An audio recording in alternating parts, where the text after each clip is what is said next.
ಸಾಕ್ಷಾತ್ ಹುಲಿಯೇ ಬಂದು ಇಲ್ಲಿ ಅಲ್ಲಿ ಮೇಲೆ ವಾಸ ಇರ್ತಿತ್ತು. ಕೆಲವರು ಗೋಚರ ಕೂಡ ಆದ್ದುಂಟು, ನಮ್ಮ ಹಿಂದಿನವರಿಗೆಲ್ಲ ಗೋಚರ ಆದ್ದುಂಟು. ಮತ್ತೆ ಇಲ್ಲಿ ವರ್ಷಕ್ಕೆ ತೊಡಗು ಬಲಿ, ರಥೋತ್ಸವ ಸಂದರ್ಭದಲ್ಲಿ ಅಲ್ಲಲ್ಲಿ ಹೋಗಿ ಆಯಾ ಪ್ರದೇಶದಲ್ಲಿ, ಇದು ಒಟ್ಟು 7 ಗ್ರಾಮಗಳಿಗೆ ಗ್ರಾಮ ದೇವತೆ ಇದು. ಮಾಗಣ 7 ಗ್ರಾಮ ಇದೆ: ಹಳ್ಳಿಹೊಳೆ, ಕಮಲಶಿಲೆ, ಎಡಮಗೆ, ಹೊಸಂಗಡಿ, ಸಿದ್ದಾಪುರ, ಆಜ್ರಿ, ಕೊಡ್ಲಾಡಿ. ಈ 7 ಗ್ರಾಮಗಳಿಗೂ ಗ್ರಾಮ ದೇವತೆಗಳು. ಆ 7 ಗ್ರಾಮಕ್ಕೆ ಸಂಬಂಧಪಟ್ಟಂತಹ ಗ್ರಾಮ ದೇವತೆ, 7 ಗ್ರಾಮದ ಸಂಬಂಧಪಟ್ಟವರೆಲ್ಲ ಇಲ್ಲಿ ಬಂದು ಅವರಿಗೆ ನಿರೀಕ್ಷಿದೆ ಬೇರೆ ಬೇರೆ ದಿವಸಗಳಲ್ಲಿ ಬಂದು ಅವರವರು ತಮ್ಮ ತಮ್ಮ ಸೇವೆಯನ್ನು ಮಾಡ್ಕೊಂಡು ಹೋಗ್ತಾರೆ. ಅವರಿಗೆಲ್ಲ ಒಂದು ಹೇಳಿಕೆ ಕೊಡುವಂಥ ಒಂದು, ಆವಾಗ ಇಲ್ಲಿ ನಿರ್ಜನವಾದ ಪ್ರದೇಶ, ಅರಣ್ಯಗಳಿಂದ ಕೂಡಿದಂತಹ ಪ್ರದೇಶ, ವಾಹನ ಸೌಕರ್ಯ ಇರಲಿಲ್ಲ. ಆವಾಗ ಹುಲಿ ಅಲ್ಲಲ್ಲಿ ಹೋಗಿ ಕೂಗಿ ಎಚ್ಚರಿಸ್ತಿತ್ತು ಭಕ್ತರನ್ನ ಅಂತ ಹೇಳುವಂಥದ್ದು ಪ್ರತೀತಿ. ಈಗಲೂ ಕೂಡ ಹುಲಿ ಕೂಗ್ತದೆ, ಕೂಗಿ ಕೇಳಿದವರಿದ್ದಾರೆ, ಹುಲಿ ಕೂಗಿದೆ ಅಂತ ಹೇಳ್ತಾರೆ.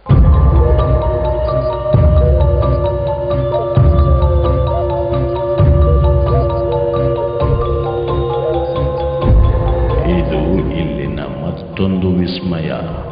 ಸುಪಾರ್ಶ್ವ ಅನ್ನೋ ಮಹಾಶಕ್ತಿ ಗುಹೆಯಲ್ಲಿ ಇವತ್ತಿಗೂ ಒಂದು ಹೆಬ್ಬುಲಿ ವಾಸವಾಗಿದೆ.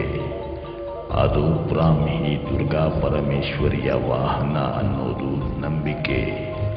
ಕಮಲಶಿಲೆಯಲ್ಲಿ ಪೂಜೆ, ರಥೋತ್ಸವ, ಜಾತ್ರೆ ಅಂತೆಲ್ಲ ಏನೇ ವಿಶೇಷ ಕಾರ್ಯಗಳು ನಡೆದರೂ ಈ ಹೆಬ್ಬುಲಿಯೇ ಹೋಗಿ ಸುತ್ತಮುತ್ತಲ ಗ್ರಾಮಕ್ಕೆ ಕರೆ ನೀಡುತ್ತೆ.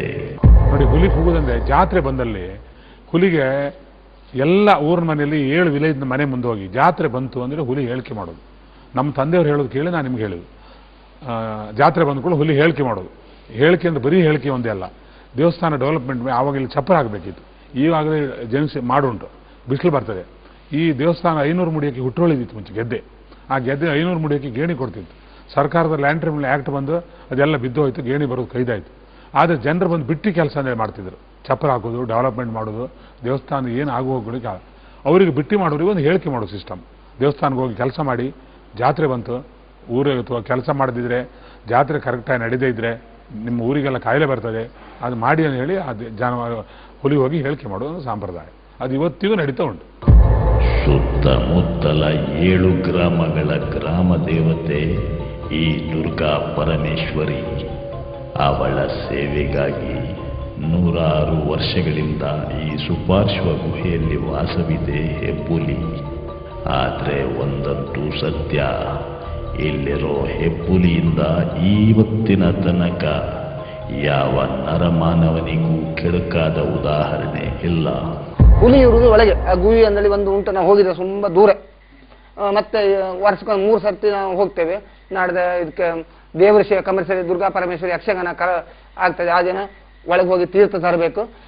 ತಂದಾಗ ಅಲ್ಲೂ ಒಳಗೆ ಹೋಗ್ಬೇಕು. ಈಗ ಹೋಗಿ ತಿರುಗಿ ಬರ್ಲಿಕ್ಕೆ ಆಗ್ತದೆ, ಲೈಟ್ ಬೇಕು, ಮತ್ತೆ ಹಾಗೆ ಹೋಗ್ಲಿಕ್ಕಿಲ್ಲ. ಆಮೇಲೆ ಅದು ಲಾಸ್ಟ್ ಇದೆಲ್ಲ ಅವ್ರು ಹೇಳ್ರು, ನಾನು ಅಲ್ಲಿ ಗುಹೆ ಮಾಡಿ ಅಲ್ಲೊಂದು ಮಾಡಿ ಕೊಂಡ್ಲ ಮಾಡಿ ಬೆಂಕಿ ಹಾಕ್ತೇನೆ, ಆಯ್ತು ಮನುಷ್ಯನೊಳಗೆ. ಆಮೇಲೆ ಇವತ್ತು ಕೂಗ್ತದೆ ಅಂದ್ರೆ ಜನರು, ಅದು ಯಾರು ಸಸಾರ ಭಾವನೆ ಅಂದ್ರೆ ಹೇಳ್ರಿ, ಕನಸಿನವರು ಬಂದು ಅದನ್ನ ಭಯ ಕೊಡ್ತದೆ ಅಷ್ಟೇ. ಇವತ್ತು ಉಂಟು ಕೂಗು.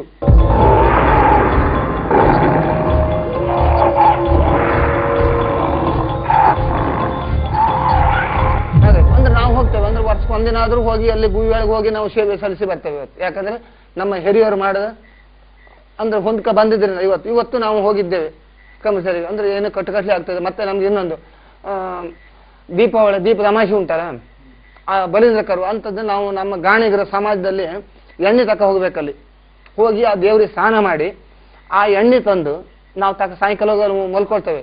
ಮತ್ತೆ ನಮ್ಗೇನು ಹೋಗ್ಲಿಕ್ಕೆ ಏನು ಹುಲಿಗೆ ಭಯ ಇಲ್ಲ, ಸಿಗ್ತದೆ. ಸಿಕ್ಕರು ನಮ್ಗೇನು ಇವತ್ತು ಯಾರು ಬರೋ ಕಾಡ್ಕೊಂಡೆ ಸಿಗ್ತದೆ ಅಂದ್ರೆ ಯಾವ್ದು ಸಿಕ್ಕದಿದ್ರು ದೇವಿ ಇಚ್ಛೆ ಅಲ್ಲದು ನಮ್ಗೆ. ಅಂದ್ರೆ ಕಣ್ಣಿಗೆ ಕಾಣಿಸು ಬಿಟ್ರೆ ಏನೂ ಮಾಡೋದಿಲ್ಲ. ನಾವು ಇವತ್ತು ಬರುವಾಗ ಮಾತಾಡ್ತಾ ಬರ್ತಿದ್ವಿ. ಮತ್ತೆ ನಾವು ಎಣ್ಣೆ ತಗೊಂಡು ಹೋಗಿ ಅಲ್ಲಿ ದೇವರಿಗೆ ಸ್ನಾನ ಮಾಡಿ, ಬೆಳಿಗ್ಗೆ ನಾವು ಅದು ಎಣ್ಣೆ ತಗೊಂಡ್ಬಂದು ನಮ್ಮ ಮನೆಯಲ್ಲೂ ಎಲ್ಲರೂ ನಾವು ಸ್ನಾನ ಮಾಡಿ, ಅಂದ್ರೆ ಎಣ್ಣೆ ಉದ್ಕೊಂಡು ಸ್ನಾನ ಮಾಡಿ ಅಲ್ಲಿ ಪ್ರಸಾದ ತಂದು ಎಲ್ಲ ನಿಯಮಾವಳಿ ಅಂದ್ರೆ ಹಿಂದೆ ಹ್ಯಾಂಗೆ ನಡೀತದೋ ಇವತ್ತು ಹಾಗೆ. ಯಾವ ಸಸಾರ ಭಾವನೆ ಮಾಡ್ರೆ